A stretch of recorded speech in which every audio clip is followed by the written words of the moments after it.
asalaamaaleykum wa rahmatullah maa ngi leen di nuyu ñëwoon tey di waxtaan ak yéen ci activité parlementaire yi nga xam ne nii ñu ngi di ko def au niveau de l'Assemblée nationale. ci bés yi ci gannaaw maanaam du 16 au 22 ñu ngi def li ñu tuddee marathon budgétaire bi ñu paree ci marathon budgétaire boobu le ministre des Finances et du Budget présenté nañu une loi de finances rectificative bi ñu paree ci loolu ñu def aljuma bi passé li ñuy woowee la déclaration de politique générale du premier ministre bi ñu ci jógee ci samedi bi ñu def l'installation de la haute cour de justice ak le vote de la loi de finances bi nga xam ne nii càmbaroon nañ ko en commission ñu voté ko le samedi ak installation de la haute cour de justice. loi de finances nag mooy benn texte législatif la mooy texte bu am solo boo xamante ne ni moom mooy établir le budget de l'État ci texte boobu la ñuy expliquer les règles de dépenses et de recettes publiques ci benn période bu précise mooy maanaam ñun ci liñ ñu wan ci liñ ñu soumettre mooy ci période 2025 bi nga xam ne ni mooy ñëw.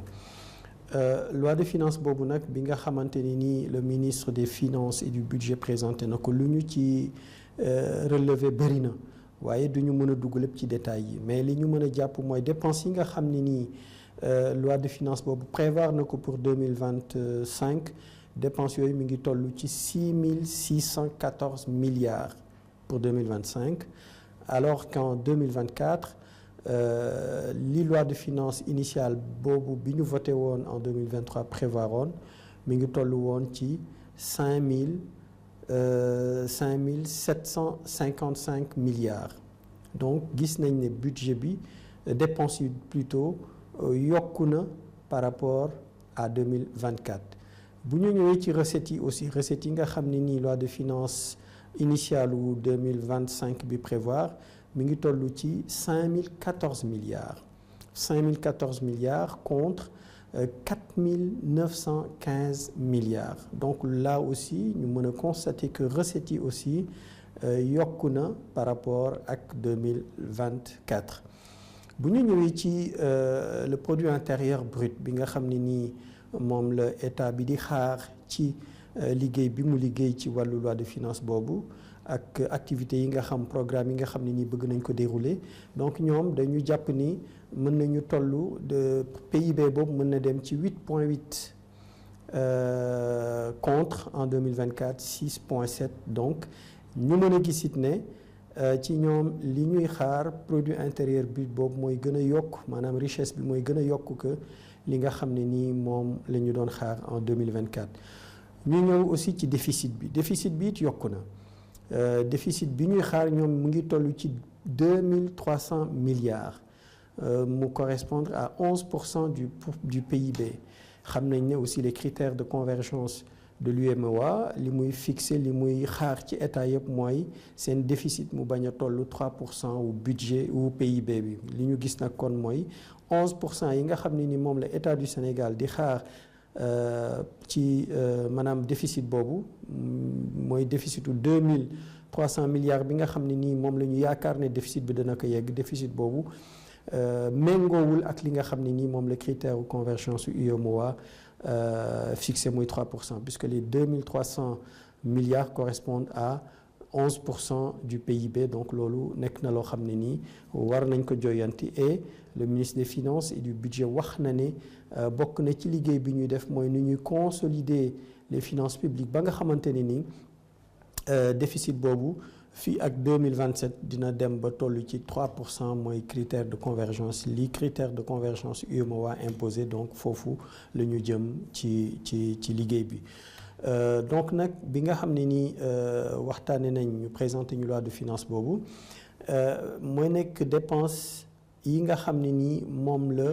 état bi di fonctionner état bi nag suñ ko waxee mooy ministère yi ko composé donc loolu moo tax bi ñu jógee ci loolu bés bu nekk am na ñett wala ba ñeenti ministères yoo xam ne nii dinañu ñëw présenter ñu seeni bilan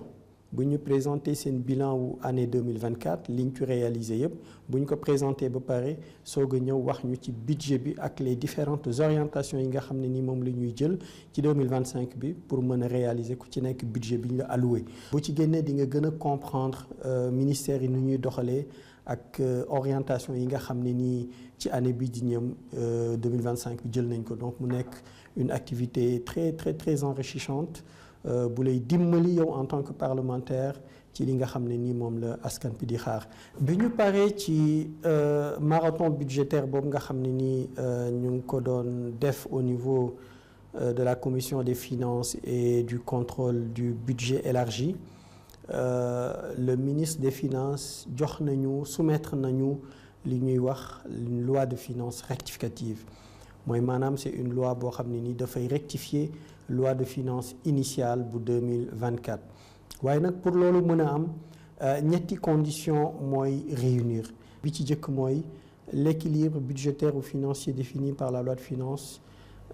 initiale est bouleversé. mooy su fekkee ne équilibre budget boobu ñu définiroon ci loi de finances initiale bi su bouleversé rek condition boobu rek war na mën a tax gouvernement bi soumettre à l'Assemblée nationale un projet de loi de finances rectificative. amaat na aussi beneen condition boo xam ne nii bu ko remplir rek gouvernement bi war na mën a soumettre une loi de finances, un projet de loi de finances rectificative. Donc deuxième condition bi mooy lorsque les recettes constatées augmentent ou diminuent de manière substantielle par rapport aux prévisions de la loi de finances initiale. mooy su fekkee ne recettes yi état bi doon xaar dañoo yéeg wala ñu dañoo yokk wala ñu wàññeeku ci anam boo xam ne nii mën na impacter ci loi de finances initiale bi bu boobaa condition boobu rek mën na tax ñu soumettre à la commission des finances et du budget et du contrôle du budget une loi de finances rectificative. ñetteel condition bi nga xam ne nii aussi bu présenté woo rek loolu mën na am mooy lorsque les mesures législatives ou réglementaires affectent de manière significative l'exécution du budget. Donc ñetti conditions yi ma leen dimal bu ci benn rek remplir rek gouvernement bi war na mën a ñëw saisir la commission des finances et du contrôle du budget jox leen soumettre leen une loi de finances rectificative pour mu rectifier loi de finances initiale bi nga xam ne nii voté woon nañ ko un an avant. dafa mel ni sax ñetti yëpp réalisé wu nañ. élection présidentielle 2024 yi loolu dafa bouleverser l'équilibre budgétaire bi nga xam ne nii loi de finances initiale bi prévoiroon na ko. ñu jóge ci ñëw élection législative yi nga xam ne nii organisé nañ ko au mois de novembre aussi loolu bouleversé équilibre budgétaire boobu. ak référentiel bi nga xam ne nii aussi lancé nañ ko au mois d'octobre loolu bokk na ci conditions yi nga xam ne nii tax na ñu war a mën a indi ce projet de loi de finances rectificative. ak bi nga xam ne nii moo mujjee mooy l'augmentation de la dette et la baisse des recettes parce que gis nañ ne dette bi déficit bi nga xam ne nii ñu ngi ko doon xaar ak li nguur gi fi génn li mu annoncé woon bi ñu demee bi nguur gu bees gi ñëwee bi ñu xoolaatee gis nañ ne dette bi ñu annoncé woon ëpp na li ñu trouvé ñoom ëpp na que li ñu annoncé woon. et donc recettes yi ñu waxoon it dinañ ko am recettes yooyu tolluwul noonu donc loolu it aussi expliqué na ñu war a gouvernement bi war a mën a soumettre un projet de loi de finances rectificative. loi de finances yooyu nag bi ñu ko xoolee ba càmbar ko ba pare recettes yi nga xam ne nii moom la ñu fixé moo ni recettes yi dafa wàññeeku. lu toll de 840 milliards plus précisément 840,2 milliards loolu moo wàññeeku ci recettes yi nga xam ne nii moom lañ doon xaar en 2024. dépenses yi nga xam ne nii moom la loi de finances initiale bu 2024 prévoiroon dépenses yooyu dafay yokk na lu toll ci 681,8 milliards par rapport à ce qui avait été annoncé au niveau de la loi de finances initiale. bokk na aussi li nga xam ne nii bokkoon nañ suñu ay activités parlementaires mooy la déclaration de politique générale bi nga xam ne nii le premier ministre monsieur Ousmane Sonko def na ko le 27 vendredi 27 décembre 2024 mu nekk déclaration bu am solo ci li ñu dégg mu nekkoon déclaration bu riche aussi ça faut le reconnaître comme nu ma ko waxee en plénière ma ne ko c'est une déclaration complète avec une vision très ambitieuse qui met en avant des ruptures stratégiques avec des axes majeurs de développement économique et social durable donc mbir la boo xam ne ni déclaration bu riche la bu am solo boo xamante ne ni daal su fekkee ne ni mu ko waxee doxalee na ko noonu mooy maanaam déclinaison yoo rupture yi mu bëgg ak xaalis bi nga xam ne ni mi ngi koy xaar ak ni mu waxee ne noonu la ko bëgg a doxali su fekkee doxaleen ko noonu dina am njeexital bu am solo ci Sénégal. mu nekkoon aussi un moment très convivial puisque li ñu doon gis Assemblée nationale léeg-léeg su fekkee ne da ngay indi maanaam da ngay waxin boo xam ne ni méngoowul ak li majorité bi bëgg dégg mu indi ay chahut wala ay altercation wala waxin yu amul teggin loolu gisuñ ko fa démb gis nañ ñun ñëpp wax nañ ku ci nekk wax na ni nga xalaatee ku ci nekk wax na ñi nga gisee et c'était dans une ambiance cordiale une ambiance vraiment importante loolu daal la ñuy xaar ci Assemblée nationale. Le samedi le Premier ministre Monsieur Ousmane Sonko a engagé sa responsabilité à travers l'article 86 alinéa 6 de la Constitution moo koy permettre mu engager la responsabilité de son gouvernement pour ñu mën a voter la loi de finances initiale bu 2025 li tax nag moom nee na mu engager sa responsabilité c'est parce que normalement loi bi dañ ko war a voter avant le 31 décembre et ku ci nekk xam na ne fii ak le 31 décembre fii ak à la fin de l'année du ñu am jot def plénière yi puisque plénière yi chaque ministre da ngay ñëw devant la représentation nationale nga défendre ce budget def ce bilan comme ni ñu ko defee en commission des finances élargies et contrôle des budgets élargis noonu ngay ñëwaatee boo ñëwee au niveau de l'Assemblée de la représentation nationale en plénière nga def ko loolu nag moom mu jàpp ni du am temps bi du mën a am pour ñu mën ko def correctement donc loolu moo tax mu engage sa responsabilité à travers l'article 86 alinéa 6 de la Constitution ñu bi ñuy ñëwee nag ci assemblée bi en plénière voté nañ ko à la majorité absolue de tous les 165 députés bi ñu paree ci loolu nag ñu installé la haute cour de justice mooy cour bi nga xam ne nii moom moo war a juger yenn autorités yi nga xam ne nii ñoo nekk ci état bi wala ci nguur gi ñu génn cour boobu nag installé nañ ko tey mu am 8 juges titulaires ak 8 juges suppléants yoo xam ne nii ay députés la ñuy nekk ñu installé leen ñu prêter serment mu nekk mbir bu am solo Assemblée nationale daal ñoom dañuy enclencher poursuite yi mais l'instruction est faite par une chambre à part bu ñu defee instruction bi ba pare ñëw soumettre leen les résultats de l'instruction bu ko defee ñoom ñu mën a def jugement bi donc mu nekk une responsabilité très lourde une très grande responsabilité boo xam ne nii mi ngi peser ci suñu collègues yooyu nga xam ne nii ñoom la ñu choisir pour ñu mën a nekk les 8 juges titulaires et suppléants au niveau de cette haute cour de justice. liggéey boobu nag parlementaires yi profité nañ laaj ministères yi ministres yi laaj leen lu bëri ci wàllu dundinu askan bi laaj leen lu bëri ci ñoom it yenn réalisation yi nga xam ne nii def nañ ko wala seeni ministère problème yi nga xam ne nii am na fa bokk na ci ay problèmes yu yenn parlementaires soulevés il y avait les problèmes de l'ASER je pense aussi il y en a qui ont posé les problèmes de l'ONAS bari na daal question yoo xam ne nii de l'ONAS plutôt bari na question yoo xam ne nii daal soulevé nañ ko fa muy nekk des interpellations yu ñu laaj ministres yi ci échange yooyu nit gis nañ ne ñoom ku ci nekk par rapport ak orientation stratégique yi nga xam ne nii ñoom la ñu bëgg jël ci 2025 bi bari na lu ñu ci sentir mooy coppite goo xam ne nii bëgg nañ mu am ñoom ci seeni doxalin ñoom ci seen bopp bëgg nañ daal wane nañ benn rupture bu ñu bëgg enclencher ci ñoom ku ci nekk ci sa secteur bi nga nekk loolu méngoo ak xëy na lii nga xam ne le président de la République monsieur Bassirou Diomaye Diakhar Faye et son premier ministre monsieur Ousmane Sonko li ñuy wax ne dañu bëgg def une rupture systémique loolu gis nañ ko feeñ na ci orientation yi nga xam ne ni ministres yi indi nañ ko. man nag ci sama wàll bari na question yoo xam ne nii posé naa ko ministre yi ci wàllu budget yi nga xam ne nii présenté nañ ko posé naa aussi question ci bilan yi nga xam ne nii def nañ ko ci exercice 2004 ak kit ci dundin difficulté parfois yu sénégalais yi di rencontrer ci ñoom ci secteurs yi leen concerné mais li ma ci mën a wax loo xam ne nii jàpp naa ne am na solo lool te ma attiré ci attention au ministre des finances et du budget mooy ci taux de croissance bi nga xam ne nii nee na ñoom ñu ngi koy xaar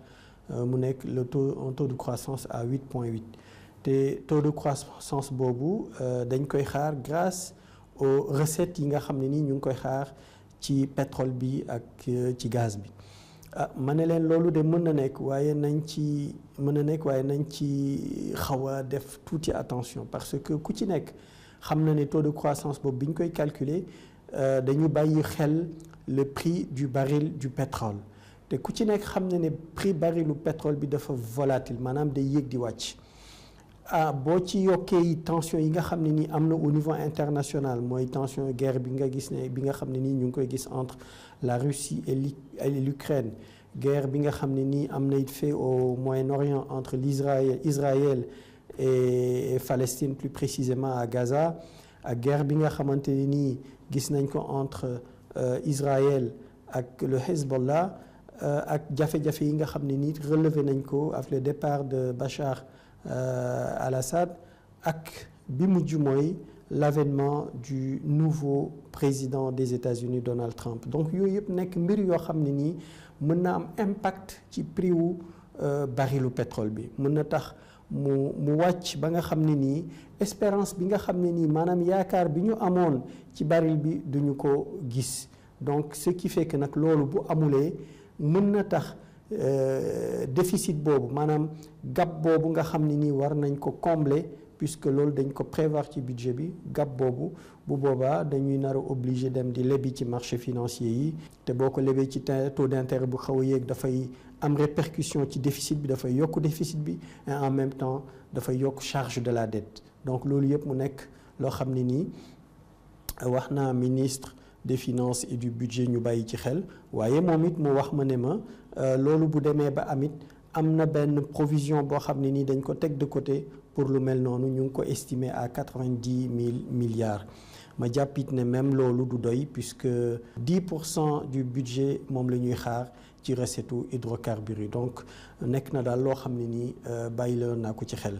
beneen bi nga xam ne nii aussi bàyyiloon naa ko ci xel mooy lu jëm ci wàllu subvention yi parce que subvention yi aussi baax na ñu jàppale askan bi baax na ñu jàppale néew ji doole yi waaye dañu war a xool naka lañ koy defee subvention boo ko généraliser effet yi nga xam ne nii yaa ngi koy xaar doo ko gis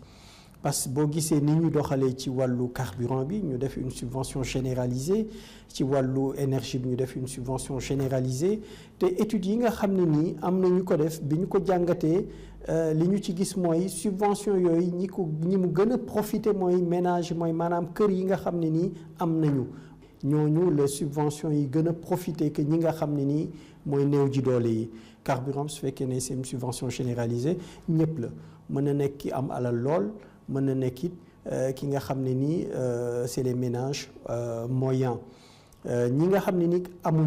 ñi amul njëgi oto xam nga ne ñooñu subvention bi duñ mën a bénéficier ci subvention bi puisque du ñu jënd essence bay ku amul oto doo jënd essence donc boobu subvention doo ci mën a bénéficier wu pareil pour l'énergie subvention bi ñu def ci électricité bi aussi li ñu remarqué mooy ñi ci bénéficier wu mooy ñi gën a am parce que su fekkee ne sa kër pièces yëpp am na climatiseur am nga appareil yu bëri ci sa kër di consommer électricité bu bëri c'est parce que yàlla suturaalal na la et donc à partir de là yow yaay gën a bénéficier wu ki nga xam ne nii benn lampe la am wala ki nga xam ne nii sax amul électricité donc loolu moo tax ñu wax nguur gi ne leen subvention bi nañ ko xoolaat nekk une subvention ciblée man ci sama bopp dem naa ba defal leen ñaari proposition bi ci jëkk mooy bu dee subvention bi ñuy def li jëm ci wàllu énergie bi ci électricité bi ma wax leen nañu mettre en place des coupons énergétiques coupons énergétiques yooyu naka la da ngay dem ci fichier unique fichier national unique bi nga xam ne nii fa la ñu enregistré ñi nga xam ne nii seen doole taxul demee noonu nga jël ñooñu di leen ko jox à travers seen numéro d'identification ci registre bi nga leen di identifier di leen jox ay coupons bu ko defee bu ñu jotee seen coupon ñu mën a dem bu ñuy dem fay seeni courant ñu mën ko fay. Après les modalités ça on pourra le voir. Bu boobaa ce sera des subventions ciblées di nga xam ne néew ji doole yi ñoo koy bénéficier wu mais pas ñi nga xam ne ni ñoo am doole. Pareil pour carburant bi, au lieu ngay def une subvention généralisée du carburant da ngay def subvention des transports sur le prix du transport en commun mooy li sénégalais bi nga xam ne ni puisque transport en commun sénégalais yëpp ñoo koy jël ñi amul oto ñoo koy jël xam ne sax xëy na sax am na ñu am oto di ko jël waaye daal li ci ëpp ñu koy jël mooy sénégalais ñoo ñuy tuddee le bas peuple. Donc à partir de là boo defee subvention boo xam ni da nga ko orienté sur les prix des transports en commun dina permettre mu permettre sénégalais yi qui sont à un niveau de richesse inférieur pour ne pas dire vulnérable ñu mën ci bénéficier wu. Et loolu dina permettre aussi ñu wàññi pollution bi puisque da ngay encourager les transports en commun ñu jël les transports en commun et di nga wàññi maanaam embouteillage yi nga xam ne nii mooy am ci dëkk bi. Donc loolu daal nekk na loo xam ne nii bokkoon na ci li ñu defal ay propositions État du Sénégal. Bokk na aussi ci propositions yi nga xam ne nii def nañ ko mooy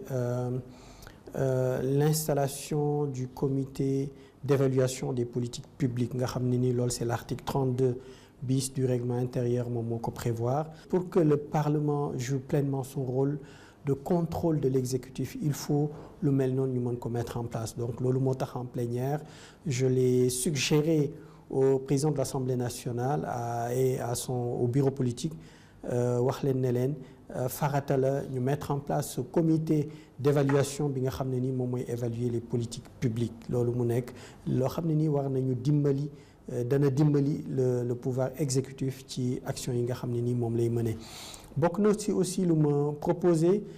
mooy démb une consultation locale parce que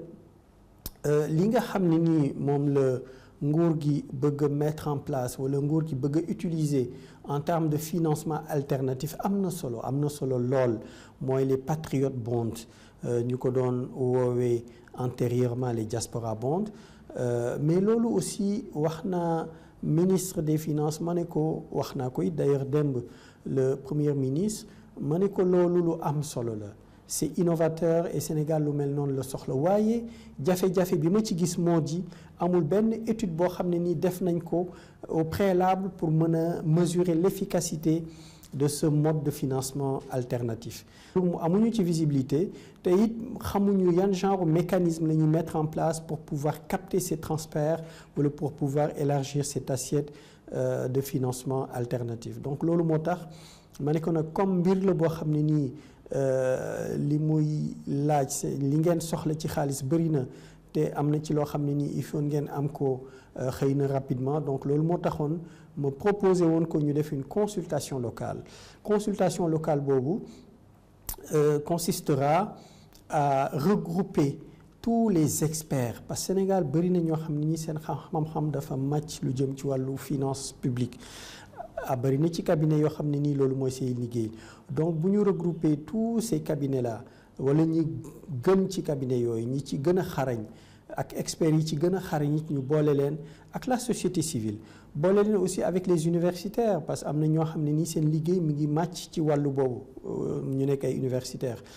boole ci aussi les banquiers ñu boole leen ñooñu bu ñu booloo toog waxtaan ils seront en mesure de mettre en place des stratégies de financement à court terme, à moyen terme et à long terme. Dina dimbali état bi ba nga xam ne nii dinañu planifier seen stratégie de financement et loolu dafay nekk une approche concrète et inclusive parce que fi ñu jëm ci gestion des finances publiques ci gestion des deniers publics maanaam de façon générale ni ñu gérer réew mi il faut ñu def ko de façon inclusive boole ci Sénégalais yëpp ba nga xam ne nii jafe-jafe bi bu ñëwee ñun ñëpp ñoo koy bokkandoo gérer ko bu neex bu bànneex it maanaam